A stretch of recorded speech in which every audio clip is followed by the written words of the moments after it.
우리는 참으로 힘들고 피곤한 삶을 살아가고 있습니다.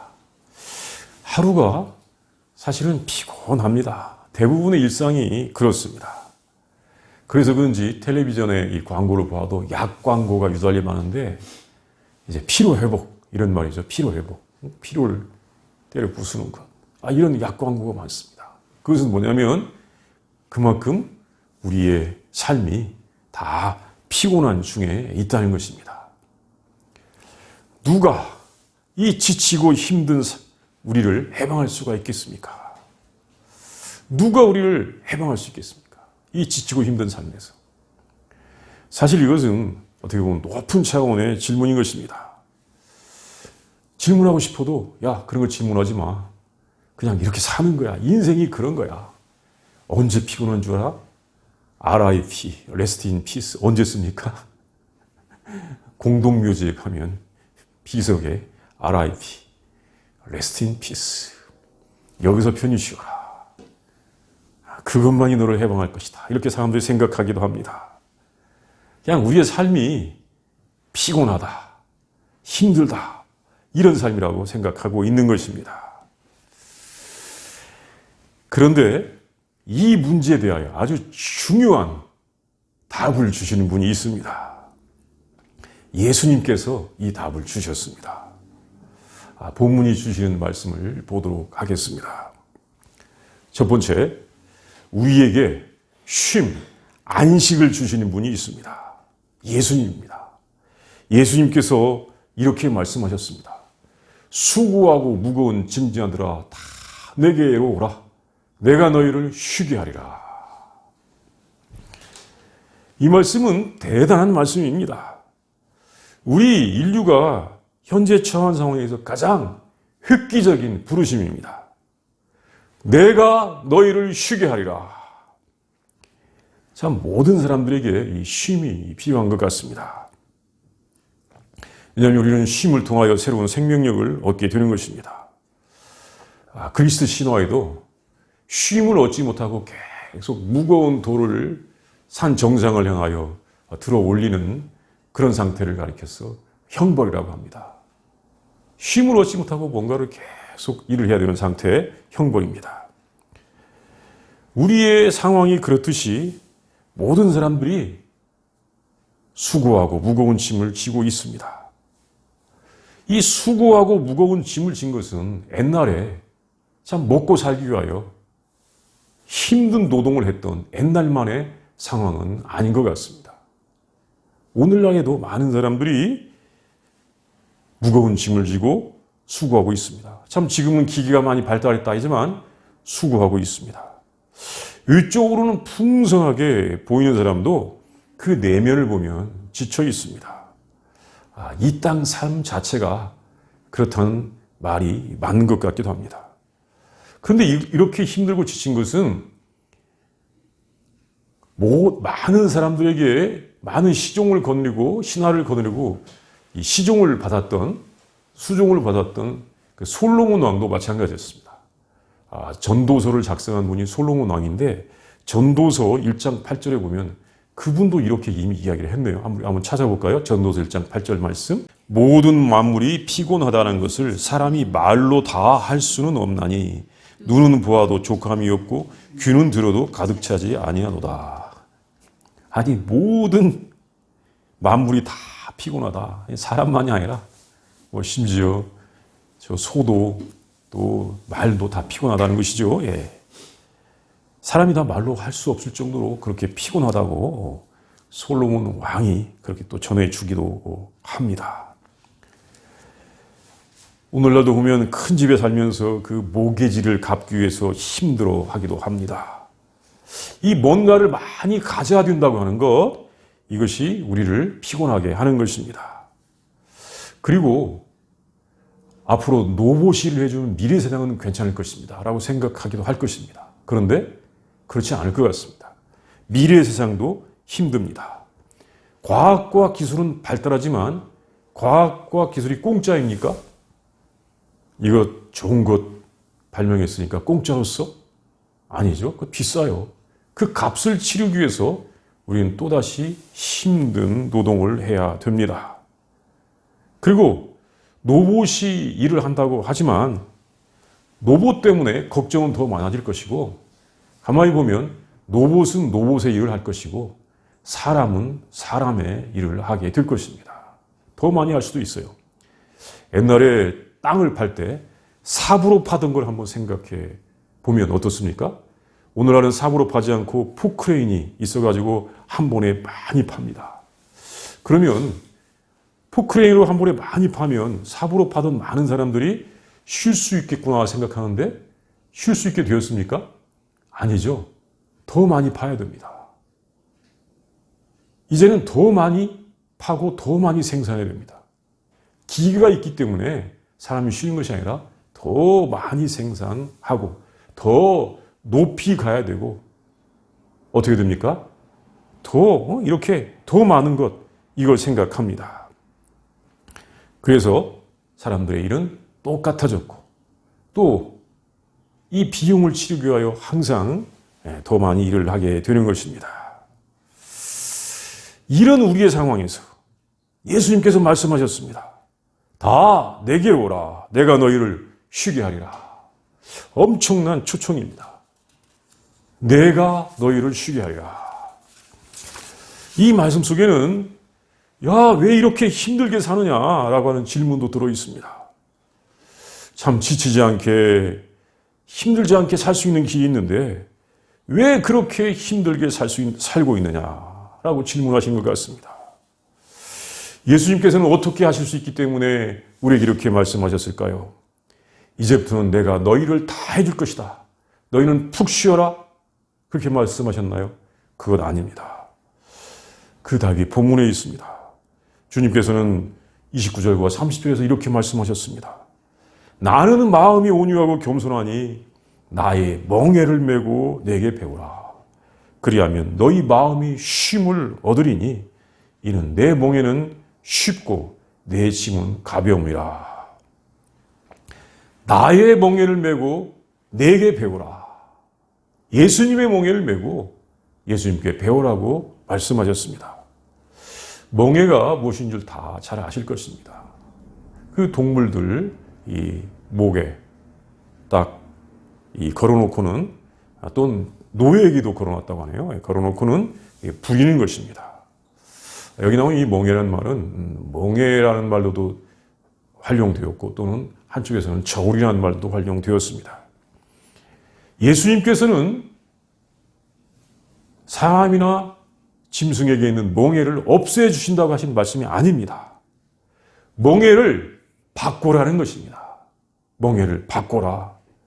지금까지 메고 있던 멍에를 풀어버리고 내 멍에를 메라고 말씀하십니다. 왜 그렇게 힘든 멍에를 메고 살고 있느냐? 다른 멍에가 있다. 내가 주는 멍에가 있다. 그것을 메어라. 사실 우리들 사람들은 자기가 생각하기에는 때로 다 자유인 같을지라도 나는 자유인이야 이렇게 말할지라도 멍에를 메고 살아오고 있습니다. 이 육신의 욕망, 본능의 욕망이 있는데 이 욕망이 멍에가 되는 건 아닙니까? 이 육신이 가지고 있는 욕망이, 물론 욕망이 있으니까 또 필요한 일을 하기도 합니다. 그런데 이 욕망이 과도하게 작용하고 있습니다. 뭐 거의 예외 없이 욕망은 과도하게 작용하고 있습니다. 이렇게 이 멍에를 가르쳐서 로마서에서는 또 다른 표현으로서 우리에게 잘 가르쳐 주신 말씀이 있습니다. 우리 로마서 6장 16절 말씀을 한번 찾아보도록 하겠습니다. 너희 자신을 종으로 내주어 누구에게 순종하든지 그 순종함을 받는 자의 종이 되는 줄을 너희가 알지 못하느냐. 혹은 죄의 종으로 사망에 이르고 혹은 순종의 종으로 의에 이르느니라. 여기서 이제 사망과 생명 이렇게 말씀하셨지만, 이렇게 말씀하셨지만 사실은 사람들이 다 알고 보면 죄의 종이든지 의의 종이든지 이 둘 중에 하나의 상태에 있다는 것이죠. 우리 사람들이 다 자유인 줄 생각하지만 어떤 멍에든지 멍에는 메고 있는 것입니다. 그런데 새로운 멍에가 있다. 새로운 멍에가 있다. 그 멍에를 바꿔라. 온유하고 겸손한 나의 멍에로 바꿔라. 지금까지는 강팍하고 교만한 멍에를 메고 있었다. 이제 온유하고 겸손한 나의 멍에로 바꿔라. 나의 멍에를 메어라. 예수님은 참 온유하고 겸손하십니다. 예수님의 멍에를 메고 예수님처럼 온유하고 겸손하기를 배우라는 것입니다. 또 온유와 겸손은 성령의 열매이기도 하죠. 또 하나님의 성품이기도 합니다. 그러니까 우리가 하나님을 제대로 믿고 예수님에게 배워야 하는 것입니다. 우리가 예수님처럼 온유하고 겸손하면 세상이 그렇게 힘들 것이 없을 것 같습니다. 내가 낮아지려고 하면 편안합니다. 부드럽고 따뜻한 마음을 가지면 더 편안해집니다. 사실 대부분의 사람들 보면 반대로 강팍하고 교만한 멍에를 메고 있습니다. 아담이 선악을 알게 하는 나무의 열매를 따먹었습니다. 야, 네가 하나님처럼 된다, 하나님처럼 높아진다고 하는 그 사탄의 꼬임에 빠져서 선악을 알게 하는 나무의 열매를 따먹은 이래 사람들은 모두가 다 이 교만이라고 하는 이런 성품을 다 가지고 있는 것 같습니다. 이 교만이 혹시 우리 인간의 유전자가 됐는지도 모르겠어요. 그래서 사람들이 강팍해지고 사회가 강팍해지니까 같이 강팍해지고 교만해져서 다른 사람들을 지배하려고 하고 군림해야 살 수 있다고 하기 때문에 그래서 함께 피곤한 삶을 살고 있는 것 같습니다. 그런데 이제 우리가 이 죄의 종과 같은 멍에는 버리고 예수님의 멍에 겸손하고 온유한 마음을 우리에게 주시는 예수님의 멍에를 맬 때 그 멍에는 쉽고 가볍다고 하셨는데 사실 그래요. 모든 일을 함께 나누어하고 섬기면서 하고 하기 때문에 쉽고 가벼울 수밖에 없습니다. 그 예수님의 멍에를 맬 때 사실 그것은 어떻게 보면 멍에라기보다는 우리에게 있어서 이 죄의 멍에를 벗겨주시는 것인데 우리의 전 존재가 쉼을 얻게 될 것입니다. 우리가 예수님의 멍에를 매야 된다라고 하는 것을 늘 기억해야 됩니다. 이제 두 번째는 우리는 창조주 하나님과 긴밀한 관계를 가지고 하나님을 찬양하고 감사하며 그 뜻에 순종하는 삶을 살아야 합니다. 예수님은 하나님과 아주 긴밀하게 교제하는 그런 삶을 보여주셨습니다. 그렇게 사셨습니다. 창조주 하나님과 예수님과의 이 긴밀한 교제가 늘 있었습니다. 그래서 이 긴밀하게 교제하다 보니까 하나님을 가장 잘 아셨습니다. 25절에 보면 예수님께서는 천지의 주제이신 아버지여라고 부르면서 하나님을 찬양하였는데 우리도 이렇게 하나님께 찬양을 드릴 수 있어야 하는 것입니다. 천지의 주제이신 아버지, 하늘과 땅의 주제이신 아버지. 여기서 이 주제라고 하는 말은 잘 쓰는 말은 아니죠. 오직 하나님께만 쓰는 말이기 때문에 그렇습니다. 사실은 오너, 주인이라는 말입니다. 그런데 하나님은 사람이 아니기 때문에 존재할 제자, 그래서 주제라고 그렇게 우리말로 번역을 하였습니다. 주제, 주님. 주님이란 말은 그저 높이는 말이 아니고 모든 천지 만물을 다 주관, 창조하시고 주관하시고 누구한테 팔지 않았습니다. 소유하시는 하나님이시라는 말씀입니다. 신실한 믿음의 성도들은 이렇게 하나님을 주제로서 고백했습니다. 아브라함도 이렇게 고백했고 다윗도 이렇게 천지의 주제이신 아버지여 하나님이여 고백했습니다. 이렇게 고백할 때 사실은 나는 종입니다 라고 또 고백하기도 하는 것입니다. 종으로서 주제이신 하나님의 뜻과 말씀을 받들어 순종하겠다고 하는 그 말씀입니다. 그리고 하나님께서는 천지의 주제이신 아버지시여 아버지이십니다. 아버지는 그 자녀들과 참 가까운 관계입니다. 그 아버지와의 자녀와의 이 관계의 친밀성은 참 말할 수 없습니다. 물론 아버지 노릇이 서툴러 가지고 좀 자녀와 갈등이 생기기도 하고 그래서 또 아버지 학교가 또 또 많이 유행하기도 하고 또 배워야 하고 그러긴 하지만 사실 아버지의 이 본능 속에 있는 자녀와의 친밀성은 특별한 것입니다. 예수님께서는 하나님과 이 예수님 사이에 특별한 친밀성을 보여주셨습니다. 특별히 하나님의 독생자로서의 친밀성을 예수님이 보여주셨습니다. 이 본문 27절의 말씀을 보니까 아버지께서 모든 것을 내게 주셨으니 아버지 외에는 아들을 아는 자가 없고 아들과 또 아들의 소원대로 계시를 받은 자 외에는 아버지를 아는 자가 없느니라. 이렇게 말씀하셨는데 우리 예수님과 하나님 아버지와의 친밀성 관계, 모든 것을 다 주셨다고 믿고 고백하고 있고 아버지는 나를 아시고 또 이 아들은 또 아버지를 알고 있고 아버지 하나님께서 특별히 허락하신 사람은 또 하나님을 알고 있다고 이렇게 말씀하고 있습니다. 정말 모든 것을 함께 공유하고 하나님의 뜻을 전적으로 알고 있고 또 하나님과 예수님 사이에 전혀 벽이 없는 것을 알려주고 있습니다. 우리가 언제 친밀해지느냐? 하나님과 우리 사이에 벽이 없을 때, 하나님과 우리가 친밀할 때 또 우리는 편안해질 수가 있는 것입니다. 모든 것을 감사할 수가 있는 것입니다. 참 이것이 대단한 것은 예수님께서는 하나님의 섭리와 그가 하시는 일에 대하여 늘 감사할 수가 있었던 것입니다. 사실 우리가 살아가면서 하나님께 대하여 늘 감사할 수 있었습니까? 감사할 수 있습니까? 전에 어디에 가니까 우리가 이 내적으로 치유를 받기 위해서는 하나님께 막 그냥 원망과 불평도 해야 된다. 그래야 내적인 치유를 얻는다라고 하던데 그 동의하기 참 어려운 말이에요. 그만큼 뭐냐면 우리의 삶 속에는 하나님께 감사하기보다는 원망하고 불평할 것이 잔뜩 쌓여 있었다는 것이죠. 그래서 우리의 삶이 참 아프고 힘들고 피곤한데 하나님께 자기 원망과 불평을 쏟아놔라 라고 말하는 사람도 있었는데 꼭 옳다고 볼 수는 없습니다. 그런데 이 예수님께서는 하나님과 친밀하셔서 하나님께 항상 감사했다는 것입니다. 왜 이 본문 앞에 있는 말씀, 지난주에 본 말씀이죠. 18절과 19절을 보면 예수님께서도 하나님께 불평할 만한 조건이 굉장히 많이 있습니다. 그것은 뭐냐면 예수님께서 사람들에게 터무니없는 비난을 받았다는 것입니다. 무슨 비난이냐면 예수님이 지금 뭐예요?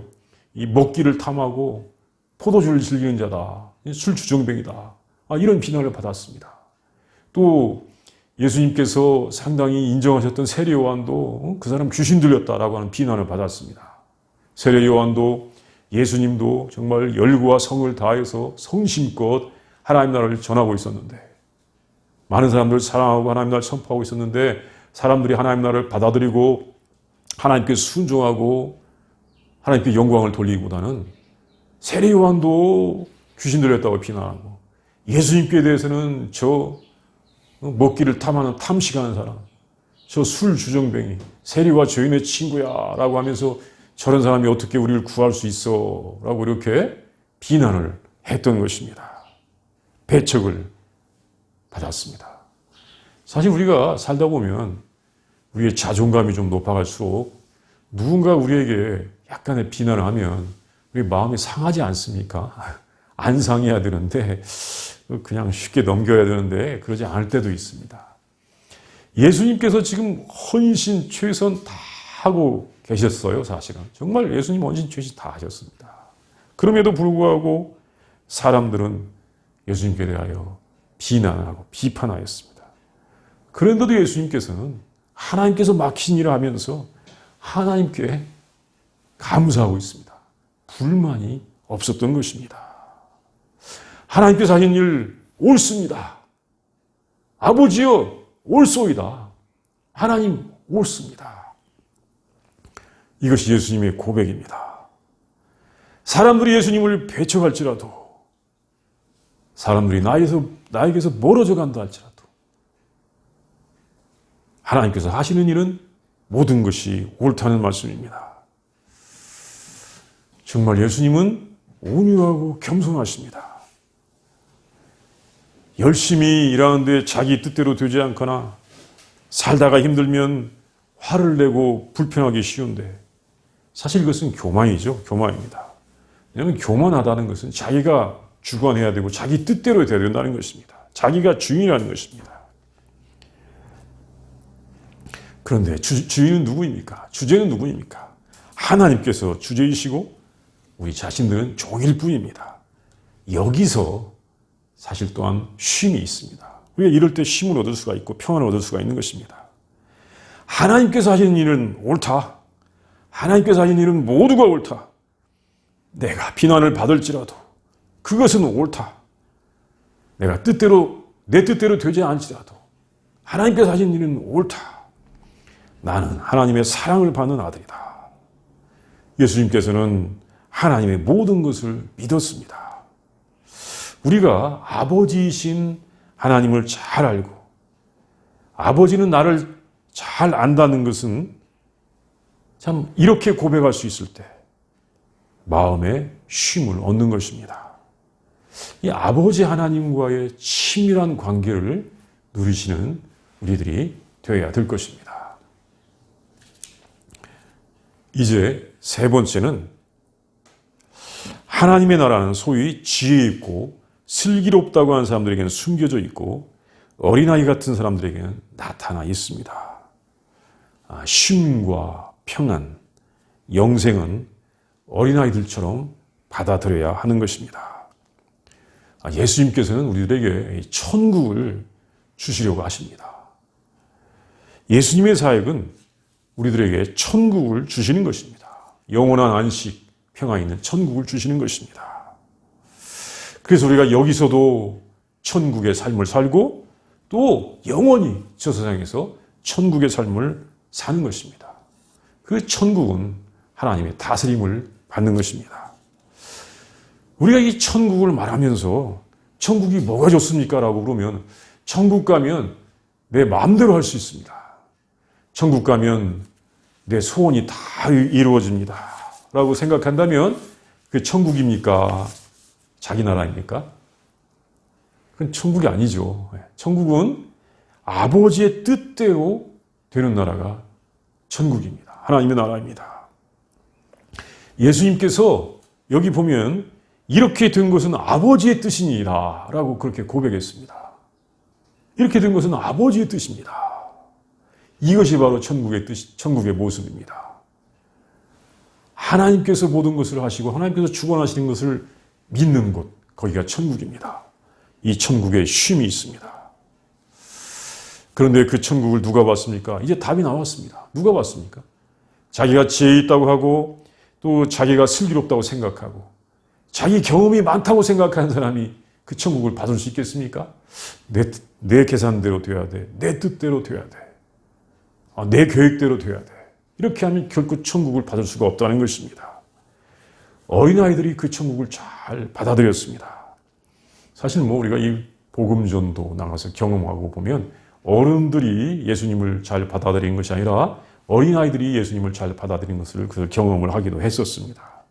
사실 어른들은 자기의 경험이나 관습과 하나님의 말씀이 다르다고 잘 받아들이지 않기도 하는데 아이들이 잘 받아들였습니다. 사실 천국도 마찬가지죠. 하나님의 뜻을 누가 잘 받아들이냐면 자기의 경험과 자기의 지식이나 지혜를 자랑하지 않는 사람이 받아들이는 것입니다.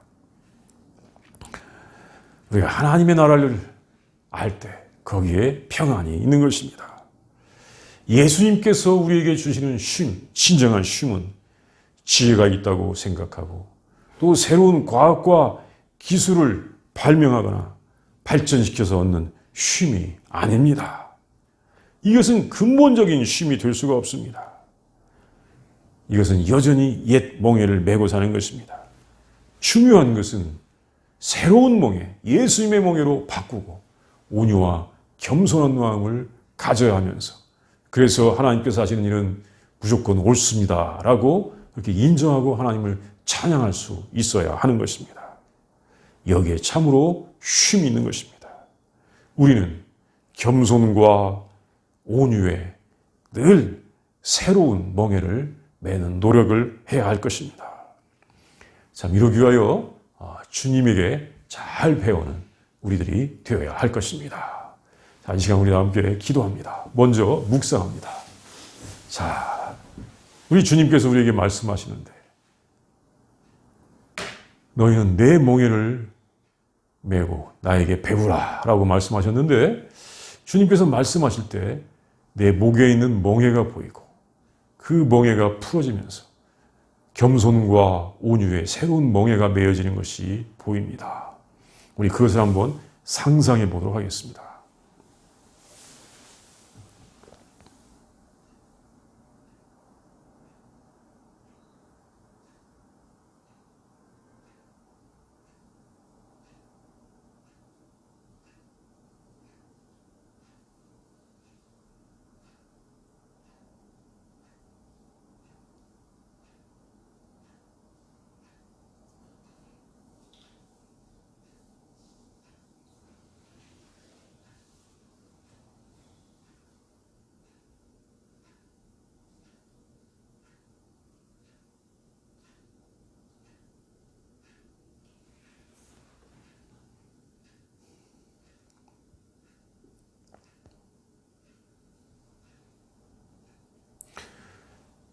사랑과 은혜가 풍성하시는 하나님, 우리에게 생명을 주시기를 원하시는 하나님, 참으로 감사합니다.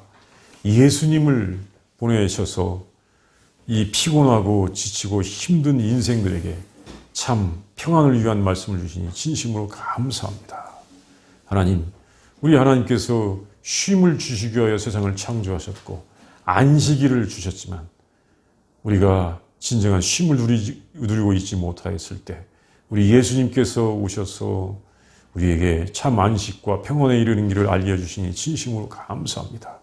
하나님, 우리 욕망의 멍에, 죄의 멍에를 벗어버리게 하여 주시옵시고 우리 주님께서 주시는 겸손하고 온유한 주님의 멍에를 매게 하여 주시옵소서. 잘못된 멍에를 벗고 새로운 멍에를 메고 주님을 따라가면서 주님과 함께 영원한 안식을 누릴 수 있는 우리들이 되게 하여 주시옵기를 간절히 원합니다. 하나님, 지치고 피곤하고 힘든 사람들에게 참 생명을 주시려는, 참 안식을 주시려는 우리 주님의 나라가 온 땅에 가득하게 하여 주시옵소서.